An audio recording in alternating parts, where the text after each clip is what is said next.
Good morning, everyone. Good evening, good afternoon, wherever you are, and welcome to this week's Weekly Energy Boost. My name is Elisheva, and I'm here this beautiful Monday morning with David, and we are talking about talking. Today's topic is public speaking, a fear worse than death. And I find it ironic that David and I are publicly speaking about public speaking, but obviously we know it is... I think in all the polls that have ever been done, people are more afraid of public speaking than they are of dying. And to me, that's a very interesting topic, and we'll understand how this week conspires to support us and empower us to take whatever level we have of communicating with the world to the next level.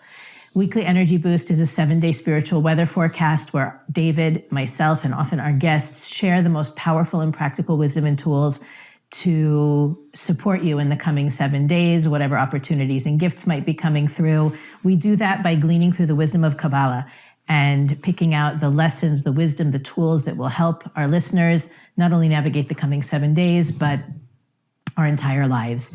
And I can tell you from my personal experience, I don't know if I ever shared it on the podcast before, growing up, speaking was my greatest challenge. Not that I couldn't speak, but that I had a tremendous blockage in talking to people. I couldn't order food at a restaurant. If we went out to dinner, my family, I would tell my parents what I wanted, or if I didn't like it, I would whisper to them, and they would have to communicate to whoever was serving. I couldn't, if I didn't feel comfortable with the people that I was next to, if I didn't know them, I had a lot of difficulty speaking. And we're not talking about public speaking. We're talking about one-on-one communication. It was actually through my experience at the Kabbalah Centre that I gradually learned to work through that. When I decided that I wanted to volunteer at the Kabbalah, do you know the story? Maybe. I wanted to volunteer at the Kabbalah Centre, so I met with the volunteer coordinator, and she said, tell me what you want to do, and we'll help find the right role for you. I said, I type 90 words a minute. I'm good at editing and writing and alphabetizing. Put me in the back office. I'll create magic. And the first thing she had me do was answer phones. So great, answering phones. There's a buffer there. You don't have to see the other person. To her credit, I see the genius in that. The next thing that I had to do, or that I got to do, was class registration. So as people would enter classes, I would have to say, hi, how are you? What's your name? And that opened up a pretty interesting door for me, at least, to learn that I have a gift with human beings. And then another interesting piece of that story, and then I'll stop talking, is I had my first astrology reading. And I think I was 17 at the time. And the astrologer told me, I see a huge, you're going to find your career in January. January. Okay, I think I'm in 11th grade. It's very horoscope-ish. Right? She says, I see that your life's career begins this January. And I was like, I'm in high school. I don't need to work. But, I was very, what do you mean? And sure enough, I only realized it a number of years later that that's when I started to teach kids at the Kabbalah Centre. That's right. I was asked to be a part of it. Was like a Sunday school kind of program where we taught Kabbalah 1 principles I was teaching 8 to 10-year-olds at the time. Nice. And now I understand that all of those different opportunities came to gradually wean me off of being shy and silent and move me into a place where the main tool for communication that I use is my voice. Teaching classes. David and I had a number of years ago where we were traveling a few times every month to speak in front of hundreds of people in different venues. Best Kept Secret lecture circuit. Right. Did that for a couple of years, and that was really like a next level. That was 3 to 4 seminars a week in every city. We would travel and do multiple cities in each trip. We would do Chicago, Cleveland, and Seattle and Vancouver. The best turnout we always had was in the Bible Belt. I remember that. It was a really powerful, and Alabama. People love this stuff for sure. But this is the thing. Is that for me, and I use it in classes when I talk about transformational sharing and the way that our gifts are usually behind our garbage, right? That in certain situations, you would think I was mute because I just could not express myself. I couldn't deliver a message. I couldn't speak from my heart. And it was pretty amazing looking back to see how the universe set me up to break that. And if sometimes I have this thought of, if I stayed in that place, if I didn't have the time volunteering at the Kabbalah Centre in that period, or if I didn't, there were different opportunities I had to break that shell. What would I be doing if I didn't? Where would I be? And I use that story often, even in one-on-one sessions with people, to help them understand whatever you think you cannot do, often that's the thing you must do. Beautiful. So beautiful. I was thinking about how the energy of this week also applies in a way for public speaking. And I think maybe by sharing this, I think we can really get excited about fine-tuning our ability to be channels in this world. Because at the end of the day... That's what it's about. That's what it's about. It doesn't matter how many people you're talking in front of. That's correct. Because good public speaking, there's definitely technique to it. And I know that there was a time that Karen Berg, our teacher, while I appreciated most how she taught me to best be a channel for people, which means that you're able to tap into something that's deeper on a soul level for them, that's very intuitive. It's not scripted and not on a note card, and it's not coming from the logic, it's not coming from the brain, it's not coming from my personal experience, which is very limited. It's coming from a deeper place. And you really want to be a channel for each person, because you'll say things that are totally pop out of left field, but it's what the person needed to hear. But I remember even Karen emphasized the importance to me to also get a coach and actually work on the practical stuff as well, which I encourage people to do, because it's a very spiritual process. I remember hiring somebody who was very meticulous in filming me over and over again, forcing me to watch it over and over again, forcing me to watch it on mute. I had to watch my lectures on mute. And he's like, look, you're bouncing around like a bunny rabbit. Your body language is not communicating effectively. So how are you going to reach the souls of people? And for all of us, we are speaking and communicating all day long. It's probably what we're doing most, besides maybe sleeping. No, probably communicating even more than we're sleeping, truthfully. And whether that's business, your kids, your love life, you want to be able to learn how to speak, how to be a channel. So there are the practical steps to public speaking. This is not the topic of tonight for us, but I encourage people to learn them. You know why I'm smiling is because in an effort to help me, my parents sent me to acting school. Oh, that's great. So that I refused to speak to people, but I had all the technique and the skills and the presentation ability that was just dormant until I was able to break through that speaking. How valuable that is. It was tremendously. And I even as the years go by, I realize even more and more how valuable that was. But we don't always see, we say hindsight is 20/20. It's even more than that. You don't know why this situation, why this blockage or barrier is in front of you. And again, we're not talking about filling a stadium. You may have the opportunity to talk to your family or to your team at work or to your neighbors about something that's important, and you want to be a channel, right? Yeah. The fears, this is what I know at least, the fears really come from, how are they going to hear me? What am I going to sound like? They're judging me. What are they judging me for?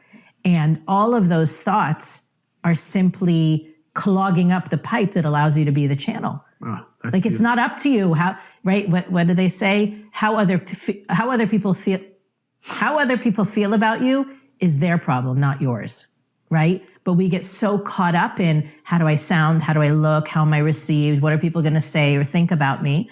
That that's literally the sludge that prevents us from being able to take a divine message, not my fears, not my worries, not my intellect, but to really carry a message that's going to reach the people in the way that they need. Maybe we can both share practical tools that we've been taught and we've learned in how to be better channels for people, and our audience can decide how to extract from that what they may, because the energy of this week is really helping us realize that we don't want to speak from the brain. We don't want to speak from intellect. You don't want to speak from your personal experience. Otherwise you're limited. You're very limited. So, for example, number one thing I was always taught is try to listen to what's unspoken more than what is spoken. So someone will be talking to me, and I need people to talk. So the way I learn about the person on a soul level is I'll just ask questions. And they can be very mundane and random questions. I'll be like, well, how old are you? Do you have siblings? Where did you live? What's the most painful thing that happened to you? And I'm listening less to what they're actually saying. But when people speak, it says that when a person opens their mouth, they will always reveal the truth about the darkness in their soul. Whether they're not saying it or not is irrelevant, but the darkness piggybacks on the words. That's why the sages used to say you should always keep your mouth shut, because you will eventually reveal who you are and your negativity inside through your talking. So I need to get a person to start talking, and obviously not in a negative way, but I want to understand them in a positive way to help them. So as they're talking, and it's something we should all practice, try to listen, try to visualize like the soul of the person, and the soul is saying something. And oftentimes this will come to you as intuition or images in your brain or as a sound. Everyone is going to be a little different. And so a person will be talking maybe about their brother or their career or whatever, but you start to feel and see and understand something much deeper. And then I'll start to ask questions about this other area. I'm not going to do the psychic thing that says, well, what I see here is you had a brother who's abused you your whole life. I'm not going to do that. What I'm going to do is I'm going to say, well, do you have a brother? What happened in your teenagers? Asking a lot of questions to be able to pull information and energy out of people helps you understand what is the pain behind the pain. Another thing is when people are upset and people are angry, for example, we learn this in relationships, and it's such a powerful topic. When a man or a woman is upset with you in your relationship and they're saying things that may or may not even be true, but they're volatile and they're emotional and they're afraid, what they're saying is not actually what's bothering them. What they're saying is that they don't feel safe. They don't feel... What does this have to do with public speaking? Well, what does that have to do with public speaking in terms of... Because if you want to be a channel for someone, you have to ignore, actually, the words that are coming out of their mouth. You have to go deeper than what's being said. And as long as you always know that, you'll find it, because you can't find something you're not looking for. So every time someone's talking, I'm looking for, and I'm asking the creator the question, what is the pain behind this pain? What is the seed level of what's bothering the person? If someone in business comes to, if an employee or a colleague comes to you with a business problem, hey boss, we're having a problem here. You're not going to try to solve the problem. The boss's job is not to solve the problem. The boss's job is to ultimately find what caused the problem to begin with. We're not dealing with the symptom. We want to deal with the cause. And if you want to be with a channel for someone, you need to desire to know the cause of their pain, the cause of their problem. If your child is acting out, if you're a child like, these bewitching hours between like 5 and 7 when the kids just go nuts, why are they so like, what's going on some of these nights where it's like, it's very hard to control your kids? Now you could try to discipline them and try to tell them they shouldn't be that way and that's not the right way to be. But you realize the pain is that all day long, maybe they're at school and they're so polished and they have to be so structured. And now they need an outlet for an hour to just express themselves. And we perceive it as chaos. But when you ask the question, then the thought comes, you know what? Maybe they're expressing themselves. Maybe this is a form of healing for them, not a form of being, not something that requires punishment.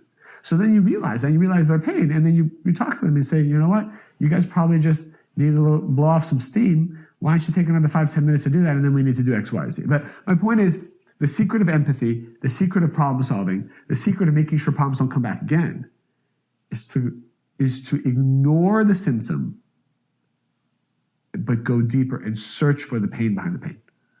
It's funny, I give that advice in the other direction to people. When they have an important thing they want to talk about, they need to confront someone, they want to share how they've been feeling. And this also works for, by the way, if you need to give a speech or you need to give a class, you write down everything you want to say and you walk away from it. You come back to it and you remove anything that's not real, relevant, connected, anything that's charged with old issues, previous emotions, past relationships, and you end up being stuck with like 7 words total that are actually real and relevant. Beautiful. I use that same editing process for when I need to speak. And this is actually, there's an anecdote behind it as well.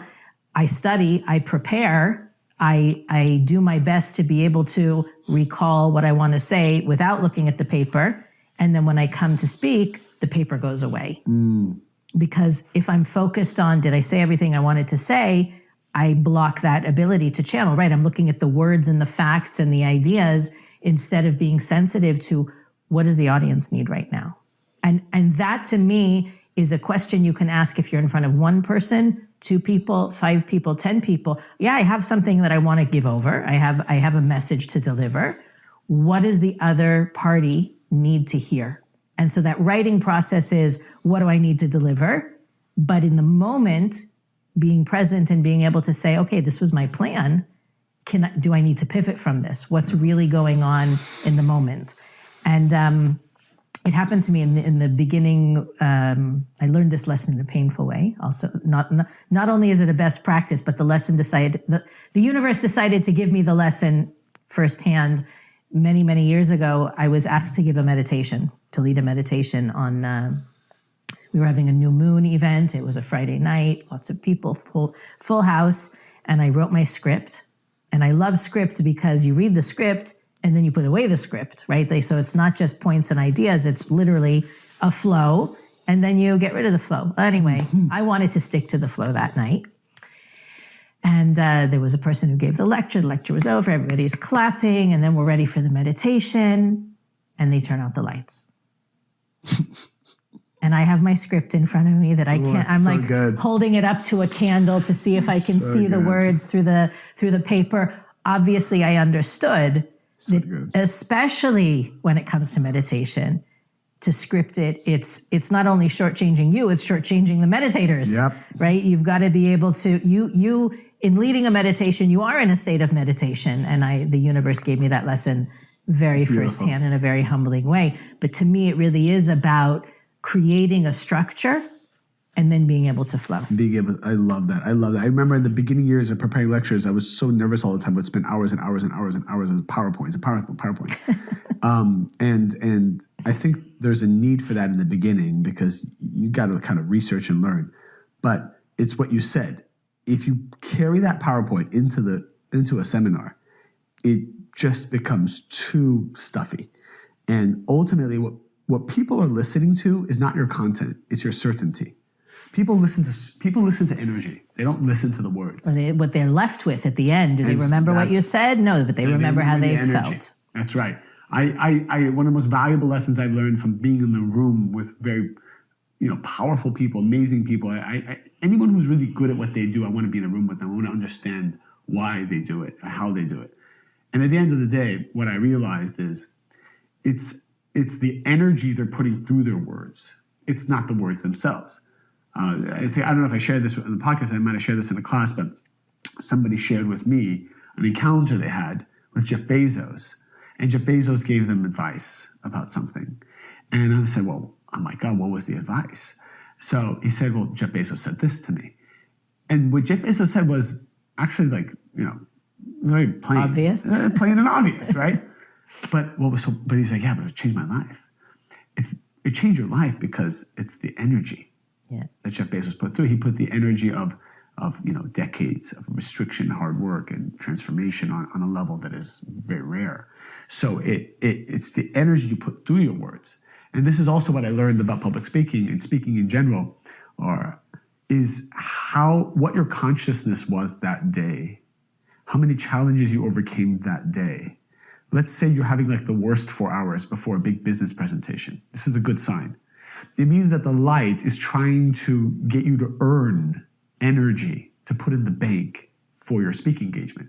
Many times we would have big seminars, you and me, and I remember the days of those seminars were always so challenging and tough. Nothing went our way. Oh, I missed flights. I had crazy, crazy stuff in those days. And those are the ones that become so powerful because the light sends you challenges before a big presentation in order for you to generate energy in your bank to be a channel.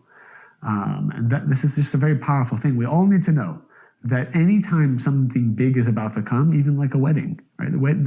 What greater day of having to be a channel than your wedding day? And then you see all this garbage come up, usually beforehand, the day of, the week of. So all these challenges, the caterer, the parents, everyone has something to say, who's going to be invited, the costs associated, the napkins. These are all just generating light that goes in the bank for the wedding day.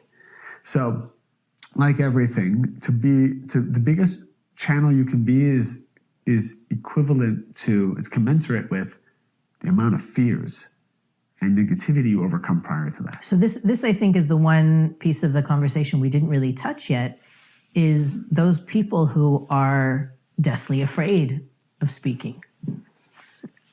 What can we give them? How can we help them go to their next level in being able to face those? I gave some advice to someone recently who's shy, and I think it's a good advice for everybody. I said, I want you throughout the day to just give compliments to random strangers. There's something about how we perceive people perceive us that's totally closing our heart and blocking us from being a channel. Give compliments, because you're most comfortable when you're giving. So giving a compliment's good. Obviously, don't be weird about it, but I would, maybe I was getting a coffee and, whoever the person getting me the coffee was, I'd be like, by the way, I just want to tell you, you just gave me incredible customer service. And I'll amplify it by looking them in the eye and pausing and say, you gave me incredible customer service. Or I'll say, I love those shoes. Those are great shoes. Whatever it is.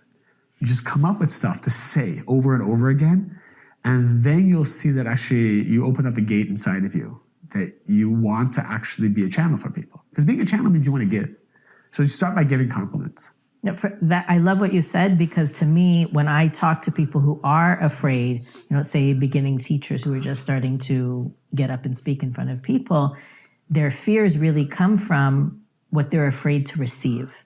The rejection, the negative feedback, the people aren't going to like me, which is the opposite. Like when you're giving, you're putting energy out there. When you're afraid, it's really taking.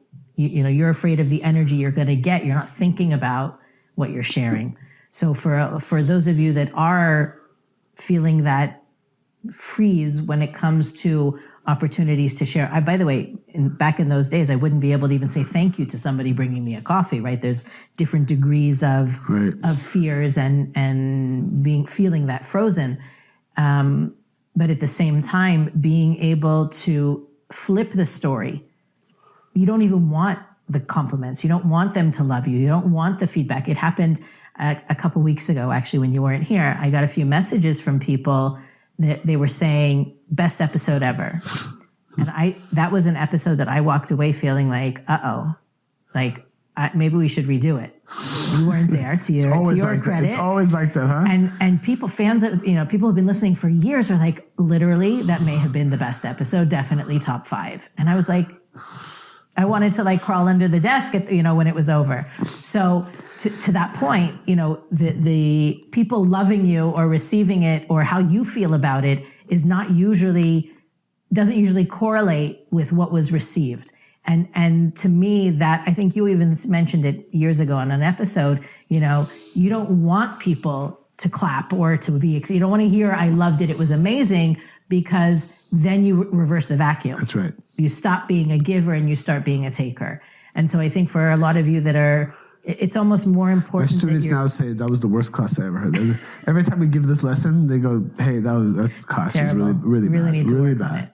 For sure. But at the same time, it's really an internal thing. And when you flip that switch internally, you won't seek the compliments and the feedback anymore. And your words will reach what you want them to, which is to the hearts and the souls of the listeners. We are really excited for next week's episode. We are doing our first ever Q&A, answering your questions. So please go to weeklyenergyboost.com, click the contact button and send us your questions, or send us a DM at Weekly Energy Boost. And hopefully we'll get to as many of your questions in next week's episode as possible. As always, the Weekly Energy Boost is available on all podcast platforms, Facebook, Instagram, and YouTube. We have a website, weeklyenergyboost.com, where you can find not only archive of episodes, but everything we think is important for our listeners to learn about, people we want them to meet, etc. You can also click the donate button on weeklyenergyboost.com to support our podcast and continue to support us by liking, rating, reviewing, and of course, sharing. Have a fabulous week, everyone, and we'll see you next time on the Weekly Energy Boost.